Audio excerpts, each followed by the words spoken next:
Hi, everyone. This is Alex C. Talander, a.k.a. Virgil of the Me and Virgil, a Genesis Brothers podcast. And with me is... It's me, known as me, a.k.a. Daniel, a.k.a. me. So, the other me, half of Me and Virgil, yes.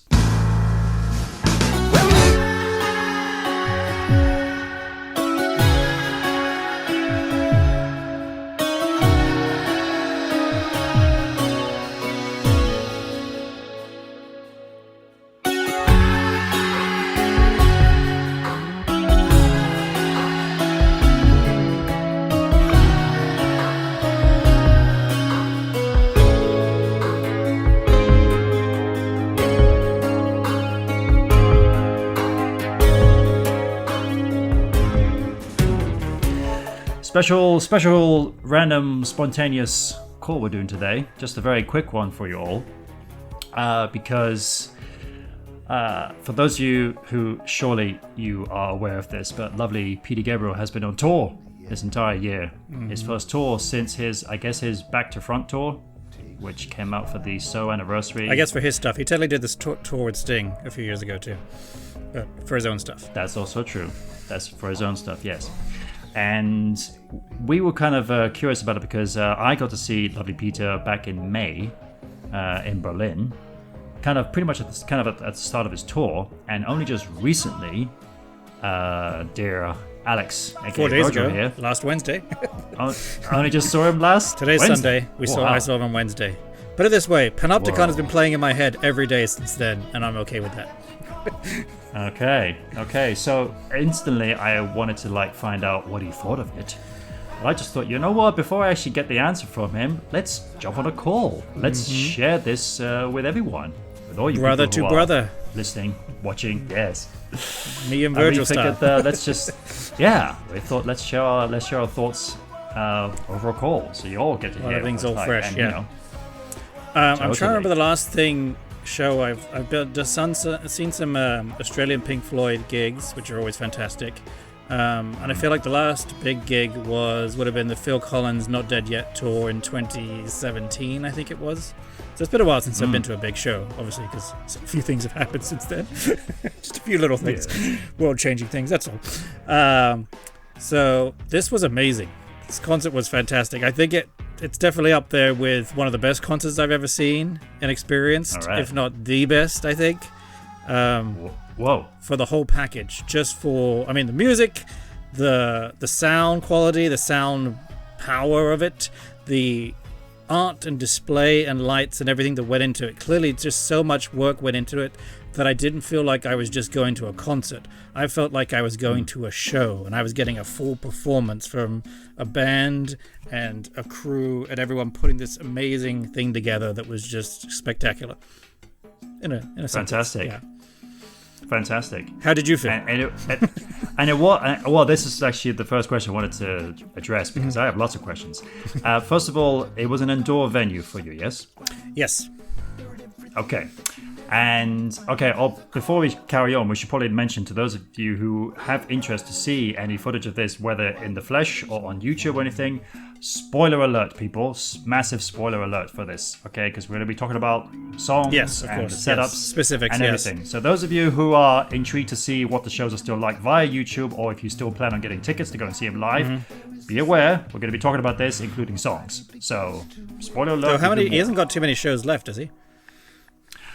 To be honest, I have no idea, but I guess not. He's been on this North American tour now for a while, and that kind of started back I happen to be August, wearing my tour shirt I purchased at the gig, so we can look on the back if we want. I know he did LA on Friday, and I feel like he only had a few, like Texas, I think. I didn't actually look. He only has a few more to go. So, but again, YouTube has everything on there. Literally, I was shocked to see about a day or two after I went to the show, someone had put up a complete video from their phone of the show. So everything's up there. I've intentionally stayed, I know that's been going up all year, but I've intentionally stayed spoiler-free sort of thing. Hearing, obviously there's some stuff is going to get played, but just trying to keep myself fresh and stuff. So I was, I was really happy with the whole show, just because his first 4 albums, while there are certain songs I like off of them, for the most part I don't listen to those albums ever. It's only so and onwards that I do, and so I was really happy to be like, oh good, I know all these songs. Except for the brand new ones that we haven't heard yet. But we'll get to that as we get to it. But yeah, just, it really felt like, because I've never seen Peter Gabriel before. You've seen him before, but I hadn't seen him before. And it was really impressive just to see and be like, okay, now I see this piece of the Genesis puzzle that was going from 1970 to 74 of, oh, here's the other little part that we don't get to see as much anymore with later Genesis stuff, but I could see what an important part Peter was, and not just obviously with the singing and the songwriting and stuff, but with, like, I love that he told little stories pretty much in between every song. And some of them were like little, like, heartfelt, thoughtful things about the world and about how things are and stuff, which was fantastic. He had a good, liberal crowd on his side, so that wasn't a big issue. But also just little ditties and things like that, little bits of stories and things he was telling that really didn't necessarily have anything to do with the song. But again, he's a storyteller, and it showed because we've seen all the footage from earlier Genesis stuff and how big a thing that was with him. Obviously, earlier on, it was when he was, they were tuning the instruments and he needed to fill time, but it was still a part of his show, which was very cool to see. And then just with the lights, the way the screens were done, it felt very like modern or even futuristic technology being used that was like, state of the art, which has always been the case with Genesis, but really with this one, just with how the art was used. He's done a particular piece of art for each song he's released and how that was all incorporated and used and everything. It was just like amazing. Well, I mean, this is a guy who always was trying to get his hands on the latest technology, right? Especially for his records. And so no doubt he wasn't going to skip that for any of his live shows.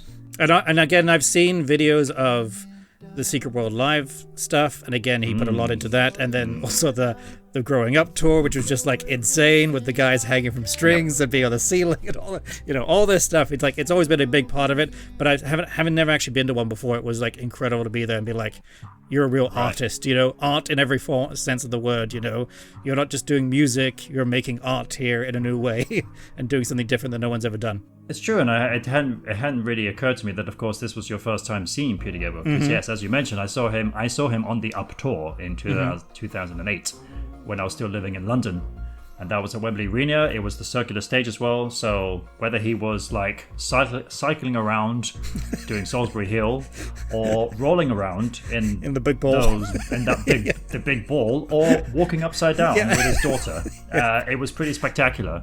So just thinking like how he's going to top that, is he?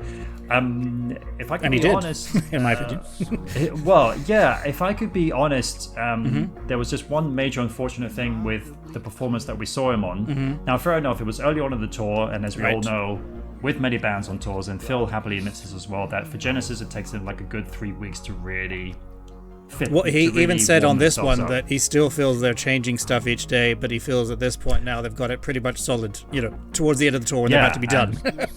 This is going to be coming to my questions, which I'm going to address to you as well regarding certain set list major changes that I've heard as well. So the thing is with me, I saw him I felt very special about this because I saw him in Berlin at the Waldbühne, which is where Phil did his, I'm sure he's been there many times, but his Sirius tour, the Sirius Hits Live concert that was put onto, as far as I think it's on DVD as well. I know it was on DVD, yeah. That he did in that 1990. Iconic one. Yep. Phil, that was the same stage. So we got that videotape when we were like 10 and 12, whenever it came out, of course. We would have been later on because the tour was 1990. The Sirius tour, and put it this way: we can each play it. We can each play it in our heads at any point if we want to. Yeah, from start to finish. Yeah, it was one of those. It was one of those ones like the infamous Genesis Network tape. We can play that. Play that to death. And I remember thinking like, that is an amazing stage. What a beautiful stage! It's literally in front of the forest. And then finding out that Peter Gabriel is going to be playing there this year for that, so I thought, well, I got to go and see him. Plus, it was Berlin. It's closer to me, and Waldbühne literally means forest stage. So. And it literally is that. So when I got there, cool. The setup was amazing. Two unusual things, though. He started half an hour early, and there was no indication of that whatsoever. I don't know what happened there. I got there at 7 o'clock, and I thought, good, I got half an hour. I'll go grab a beer or whatever. And next thing I see, you had the yellow tech men, of course, like you did on the Up tour. They're in yellow or orange? Then I saw... maybe orange, actually, yeah. Okay, they're all in orange jumpsuits. Then I heard like a little applause and someone speaking German, and I just thought, oh, okay, so it's maybe the announcer for the support band. But then suddenly I'm hearing this guy speaking in German. I'm like, that sounds like Peter. And I thought, but I remember on the Up Tour, Peter came on. He had 2 support bands for the Up Tour, and including the Blind Boys of Alabama. And every time the support band was about to go on, Peter himself would come on stage and introduce the support band, which I thought was amazing. So I thought that's what he was doing. But it's like, oh no, this is actually him starting the show. This is his show starting. It's like, oh, Peter, yay! And then I saw from footage that the show begins with the bunch of the band sitting around a fireplace. So first of all, I wanted to know if that was how the show started. So yes, he did the same thing, and I was was it dark enough when you started the show too? That's the thing. No, the lights, and that was also the critique for the But Seriously show. I always thought too, where they started it off with Hand in Hand, and it's like it's so light out, you can barely see any lights yet or anything. You know, you lose an effect. Well, this was back in May where the lighting didn't drop until it did not really get dark until when you're at the height of summer, kind of set. Right. Yep. The halfway through his second set, that's when the lighting really kicked in. So you really had a different, lesser experience. Yeah, the whole fireplace experience. There was a bunch of fake wood in the middle there, but that was it. That's all you saw, and there's just the 5 of them around the stage, and it's kind of like, okay, fine. You saw you saw the screens and some lighting taking place, but it didn't really take effect until the daylight went away finally. Wow. Yeah, I don't know, because it's hard, because you got to do shows, and for the most part, it's outdoor stuff in Europe, so you got to, gotta do what you can with what you've got. But that's definitely a critique. Yeah. And everyone was asking, everyone was going around asking, what did your ticket say? It says, yep, mine says 7:30. Yeah, mine too. It's like, wow. Well, mine was 8 o'clock. There was no indication why it came on half an hour early. And did they have? Well, you never even saw. So up to before the start of the show, they have this little. And we can post a picture of it, of this guy. It's on the screen, the main round screen there, of this guy who's on the other side of the clock, and he keeps drawing in the time with a paintbrush. And so he kept counting down, then about 8 o'clock, and then it started at about 8:04, I think the show started. I thought it was going to start about 8:20. Okay. Generally, when we've gone to shows, usually about 15-20 minutes they give people just to really come and arrive and stuff. But he started about 8:05 on the, pretty much earlier on, which was faster than I expected. Cool. But he started it with talking about the Earth, and then about meteors and meteorites and stuff, and then he had this star fall down basically from the top of the stage into his hand. Whoa. And it was obviously just a thing on a string. He was holding it, and of course, because it was indoor, it was totally dark. Sorry, Dad. Of course. And then he used it to light the fire, basically, that he was talking about, little fireplace there. Wow. And then he sat down with this lap keyboard, that's about 3 feet long or something. Yep. And then Tony Levin came out, and then they did Washing of the Water, which was beautiful. Right. And then as it started getting close, and if you know the bridge of that song, it's this big kind of beautiful explosion of sound, and that's when the rest of the band came out, and then they did that together, and then they did Growing Up. But still as the acoustic still in a setup, circle around the fire, basically, as that community feel. But I was looking up the set list early just to see if there was any differences with our shows, and it looks like you got Here Comes the Flood in Deutsch, yes? In Deutsch, we got Here Kommt die Flut. Yes. Which he had to do, of course. And he's done it before that way, hasn't he? He has done it before that way, and he has opened up for the Up Tour. Actually, what I saw him in, he opened up for that one as well. So I thought that was quite amusing. Then he did an acoustic version with the fireplace still of Growing Up, I believe. So, which sounded great with all the singers and everything. I was trying to work out because and then he introduced everyone too. Each of the band members. And I was trying to work out because Manu Katchi's there, and I was like, but I don't see a drum kit. And it took me a while to study him to see that he had pads on his lap that he was hitting and stuff. Yeah. And that was quite he had a really good sound with those moment because I was quite an exciting moment because obviously I've been a massive fan of Manu Katchi since Peter Gabriel, and then of course watching him through playing with people like Sting and those like that. So I've been a massive fan of his, so it was an honor because obviously on the Up Tour he had Jeb Lynch, another fantastic drummer, percussionist. So this was my first time seeing Manu Katchi, and he has such a unique style about him, just like Bill Bruford. It's like that's Manu Katchi. There's no one else like him. Totally. Yeah. So I haven't really gone through the set list anymore to check it out what the recent updates have been. I only just heard about that he did Washing of the Water, and I thought, oh man, there was no sign of that whatsoever. But of course, if we now can just jump to the later material, the present material. Because I looked through the rest of the list and it seemed like it was pretty much the same, I thought. I believe so. Well, this is what I wanted to address as well, because obviously, between that show and the show you just saw, obviously there have been way more full moon releases since then. And right. So you got to then hear a lot more of the original tunes before seeing them live. Right. So, because up until then, that was in May. So we only had then, I think the latest one then was probably 4 Kinds of Horses, if I'm not mistaken. But then during that show, he did things like Olive Tree. And I have to say, when he did Olive Tree and Road to Joy, that's right. And those 2 songs, I thought, man, please let those be, any one of those be the next ones to release. And I think it was Road to Joy afterwards that came out. And I thought, fantastic. But when he played Olive Tree, I thought, man, that's going to be such an awesome tune to have. I was so I know. I honestly, after it all and stuff, I felt kind of sorry for you because you got a very different experience. And this is my critique. Even though it was possibly the best show I've ever seen, this is my critique of it, of how he has released these songs. And he said, I think it was in the latest video he did for This Is Home, talked about how much he liked this unusual style of release. And he says, I might do it for the next thing, which was also like, oh, interesting. And also, there's got to be more. Cool. Which, again, if you want to lead into that too, I mean, he sounded fantastic. Not as good as he sounded on record, obviously, because they were arrested and stuff there. And he was being, for a 72-year-old guy, he was running around the stage and doing all this stuff and doing just fantastic. Yeah. So, and at times he did, I could hear a little bit in the voice of just like, because you're working here nonstop and stuff. But it was fantastic how good he sounded, and I feel like he could do a lot more if he wants to. Hopefully, it won't take another 10 years to do another album and do it quicker, but we'll see. He still had his classic PG dance swagger about him too. I've heard it joked about on Tabletop Genesis. Stacy would actually comment on this, that he's like, it's his bad white guy dancing, which is very true. Now it feels more like it's an old man dancing, and it makes it okay, I feel. I loved as well with the Tabletop guys, especially with Stacey, where she says, please don't let him do that sledgehammer dance where David Rose and Tony Level will line up and flip their legs. And when he did that on this tour, I thought, man, I hope Stacey doesn't get to watch this because she's gonna cringe. Well, she did. Crazy. She saw him. I'm pretty sure she saw him in Philadelphia. So I hope she was in the front row or whatever. It's going on. And they might even be on the new.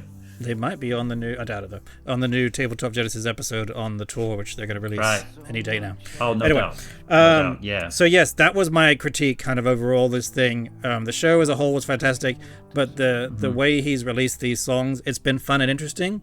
I still think he should have made the album available in January for purchase for people. For people like you who only got to hear 3 of the new songs. Three or 4 of the new songs, yeah. So he did all of them. He did all and of them. And generally, you can look at tours, and generally the rule of thumb would be, they're probably going to do 4, 5, maybe even 6 new songs off the new album, and then everything else will be your good classics and stuff like that. That's pretty much, even for Genesis, that's been what you would expect and stuff like that. And then, you might be crazy and say, well, maybe half and half. And no, he played 11 new songs. Yes. And it took me some...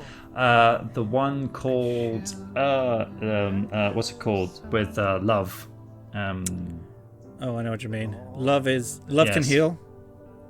Yes, it took me some time before I was halfway through listening to the release of that. Then I was like, hold on a minute, I remember singing this during the concert. It took me some time to work out what he was actually saying. Love Can Heal, and I was like, and it was a beautiful piece. Now that he did with that whole weird screen that came down, right? And then he was like painting with the weird little paintbrush thing, right? No, I don't know if he did that with the Berlin. My God. This could have been. Okay, maybe that's different then. That's what I'm saying. It was at the start of the second set, and he had this weird, and it was like a narrow rectangular band of plastic. It looked like a really long shower curtain that came down onto the stage. It looked about maybe 10 feet tall. It was all looking plastic looking with panels. And then he did, what's the first song off of Up? Is it The Drop? Darkness, that's the one. So he did that first. And he had these panels that had lights broadcast on them, and you only saw his shadow, and he wore his hat for that. And he did this creepy thing where you talked about the monster and stuff, and he would actually move. Because of the way the light was shining on it, he would move further back, which would make him grow like a monster and make him look really sinister and stuff. So he did that one, and then they did Love Can Heal for the second song using this thing, and it basically projected rainfall, very light, like falling water, like slowly dribbling down. And then he had this like wand that would project a light onto it, almost like he was painting with it, and it would basically spread out as like a spreading paint thing, and they could choose whatever color they wanted. So it was like blue water, and then he would do, well, here's the thing, you can look on, I'll have to show you on YouTube with the link. But he would do like a heart, and it would show this growing heart and stuff. It was really, again, maybe this is updates that they've done basically between the legs of each tour. No doubt. And again, this is PG keeping up with the latest technology, showing people like, by the way, people, this is what you can do now, you know? Yes. Again, this is part of the I'm sorry, so it really sounds like you got a different experience then. Can I ask, did he talk about Road to Joy at all before that song began? I don't remember. Probably, but I don't remember what he said. Because it was a bit confusing because he didn't with us, you see, and of course I don't know if he had with you. I'm not going to gesture it, but on the Road to Joy, which the song is about, saying like, you know, screw you, death, and that on the screen is a massive giving a middle finger gesture. Yes, the golden middle finger thing it was. Yeah, it was like a golden hand that twisted around. Yeah. Yeah. Well, that's the thing. He didn't talk about that song. You see, the song just began. He said what it was called, and then all of us are suddenly getting this middle finger gesture towards us, and we're all thinking like, "What's flipping us off?" And then of course he starts early, and then he flips us off. And of course that was the next full moon release, and then he said like, "Oh, it's basically like this big." I you to death. I thought, now I get it. Thank you for clearing that up. So yeah, definitely that's my critique overall of how he's done this. I really felt like it's fine if you want to release a song month to month, but he really should have made that album available for people who wanted it at the beginning of the year, I think. Because he did 2 new songs, which I hadn't heard before, and Still, and Live and Let Live. I didn't know them all. I know all the other ones, and it really felt like, well, and especially Live and Let Live, it was one where they had, I don't know if he did, I think he did that one for yours. Again, I don't know if you remember, because it was all so much new stuff, it was hard to remember. But what he did with us, it was a lot of like, and he had some footage of the crowd broadcast on the screens and stuff, and it's you want us to get into this, but no one knows the bloody song, so you've kind of made a mistake here, I've got to say. As cool as this song is, and it's all about, the song's all about, you know, letting bygones be bygones, moving past, giving forgiveness and grace and stuff like that, which is a cool sentiment. I mean, he opened it with talking about Nelson Mandela, and then it's like, well, we don't know the song, so we can't get into it. So that was my critique. Well, that was just 2 songs I didn't know. I feel so sorry for you, who, you know, so many more you didn't know. And that was the sense I got with the crowd. They were generally a crowd that were... I was on the younger side, put it that way, I feel. There were definitely some younger people than me, but not that many. But it felt like I knew all the new songs because I'd spent the last 2 days listening to the, what have we got, 9 new songs that have been released that I've gotten to enjoy, and listening to them over and over, so I had them all fresh in my head. So I really got to enjoy those new songs, but I didn't feel like the crowd was, at least around me, was as much into it. I don't know if it was because they're just...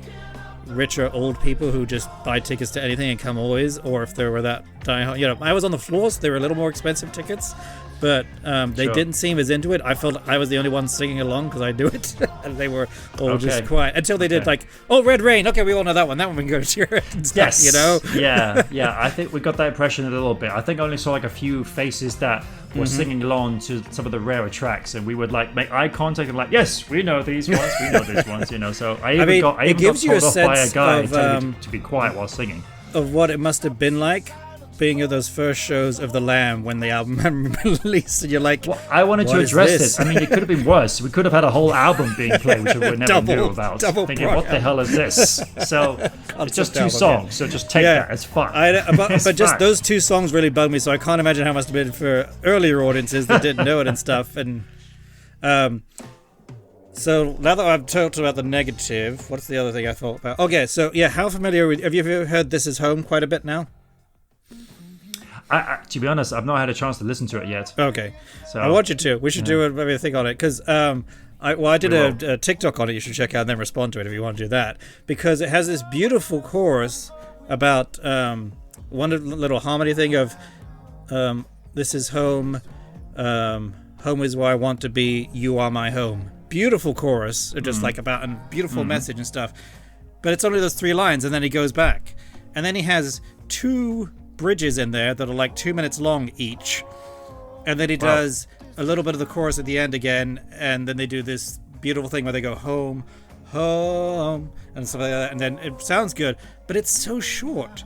And the chorus is so nice. It's like, I want double chorus. Take out one of those damn bridges. I want two choruses each time because it's so beautiful. And then at the end, especially with the amazing singers he had around him, he could have just done so much more, I felt like. That's my critique of This Is Home. Anyway. Sounds like a similar story with I.O. because I felt the same way. I thought the chorus was so fantastic. And then he says he's got this amazing African choir in it that joins him on the second double chorus at the end, but this only happens one time, and that's it. And you don't really, and they're not like blasting your ears off the choir. You can just about hear them when you really listen to them with headphones on, but they're not in your face. And then the song's done already, and it's kind of like, well, I want more of that. I want at least the third time listening to this chorus. Well, my question was going to be, so what was your favorite song or two? But I guess it's kind of hard because you're looking back. I mean, looking back now, as having heard all the new stuff that you know you heard, but you don't really remember quite as well. Was there a favorite or not? I was really looking for. I really wanted to like have I.O. to be the big crowd jumping moment, but it was so early on in the set, and it was still so light that the crowd just weren't ready for it yet. They weren't into it yet, and Peter was kind of, to a point, almost jumping up and down himself, but. No one was really into that yet, so I was kind of like, okay, so that was a bit of a letdown. Honestly, though, I have to say, Olive Tree was, even though I didn't know the song, Olive Tree, I just thought, man, this is such a great tune. Move, that's gonna be a real true moment. But I think, and also for the sheer, because finally the lights were down and everything, it was to a point of goosebumps and tears, actually doing In Your Eyes, because. The atmosphere was insatiable, and there was one moment I just looked at this woman to my right, and she was with her boyfriend, and yet we just, through the song, through the love of music, and everyone was dancing, we just had this massive connection. And I think at one point we just hugged, and her boyfriend was right there. But it's like, this is just music. Everyone coming together, It was so beautiful. It was really, and the lighting. They had this just one light on the crowd. It was a truly. That was a highlight. And a lot of a nice bit of audience participation too, singing along and stuff. Yeah, it was truly magnificent. So that one, an Olive Tree, and Red Rain was just damn powerful. I have to say, it was just a truly powerful. Monocachi definitely made it work. Plus, what's interesting, me being a drummer as well. So obviously, the original is so fast. Then when you played it live for like Secret World Live. Much faster, and then for the up tour, slowed it down. Sorry, he slowed it down for the Secret World Live. Up, pretty similar tempo as well. This tour, I felt he's sped it a little bit back up again. Much a bit close to the original, I think. It's a bit more. It's got a bit more of original tempo towards it, which I thought was great as well. Because he complimented Monocachi after the song, just and you saw him a lot on the camera of just what crazy drumming he was doing and how good he was. For me, it was I.O. was one I'd already again. Sorry again, because I know all these songs. I'm coming into it. But I.O. was one I was already looking forward to hearing live because of that great punchy chorus. And that was really... I can't really speak for the rest of the audience because they didn't know the songs, but I really enjoyed it. I had a lot of fun doing it. And then Panopticon was the other big one for me, of just with the big red screen thing and the eye. Actually, with Panopticon, he did talk about it in German, and as far as I know, he just talked about the song. I was hoping he was going to clear up what the whole Berlin lyric was about, because he does actually say. I was going to ask about that. So it's in Berlin where all the evidence was found. Yes. So I was curious to know if the crowd knew it at all. Never cleared it up, and there was a moment where he puts his hand up and he goes, "It was in Berlin," but. Nothing. It was like a lead balloon. Again, no one reacted at all. You don't know the songs. Yeah. Even though this was like the song had been released 5 months prior to that, but still, I was kind of thinking like, oh well, you're in the city where you mentioned that lyric. Are you going to explain what that's all about? No. All right. Anyway, sorry. It sounds like it was very different experiences, but overall, I loved it. And maybe you should watch one of the YouTube videos. If someone had told me, if someone said like, would you go back and go and watch that concert again, I would say heck yes. It was still wonderful. It was great to be at that venue as well, and to hit the sound was still amazing, and the band was just incredible. I love the new additions he's got to the band as well. The cellist, the trumpeter, all these extra members he's got. It just adds a beautiful sound to it. And I went to look up her name before we started, but I forgot. But the cellist who did the singing on Don't Give Up was just amazing. Amazing she was. Yes, that was probably another highlight as well, because she was just astounding. And she really shines through. And to be honest, actually, I do like the things like Four Kinds of Horsemen, because I couldn't really get into it on the record, but live it really helped to watch the instrumentation being played live, to really hear and to go along with the crescendoing of it all and everything. And now I listen to that song in a very different way. So, well, maybe hopefully he'll release a DVD of it, and you can experience the concert in a different way. Yes. Speaking of which, though, he did announce, or it has been announced, that he will release the I.O. album in December. Yes, indeed. And actually, it's a shame your lighting has changed a bit now, but up until just about maybe 15 minutes ago, your light, all I could see, because of you wearing a black shirt and your dark hair, all I could see, just like PG's recent photographs, was just your face. That was it. Well, and the tour shirt. So, which I was really happy to get. Well, yeah, but because it's yes. one of my favorite lyrics from, I can't remember which song it's from, one of the new songs, but I really like the lyric. So everyone was getting the general I.O. ones, and I was like, that's the one, because it's little insider knowledge. It's fantastic. It's very you as well. It had to be done. Yeah, so we look forward to that, and we're going to see like what kind of mixes, which mixes is going to be, or is it going to be a brand new mix? Well, there is the album I can't remember mix. what it is, because there's the dark, the light, and there's a, I don't know if it's in-house. There was another mix or some other third mix that I've talked something about. like that. Yes. So we will definitely plan. I think we're shooting for February, I believe, after our We Can't Dance two-parter episodes, to do a coverage of the album and probably talk a little more about the tour. Totally. And do that, yeah. So that'd be good. Sounds good. All right. Well, this was a fantastic 5-minute call. Brilliant. That went on for half an hour, as usual. And so we wish Peter and the rest of the gang the best of luck for the final days of the tour.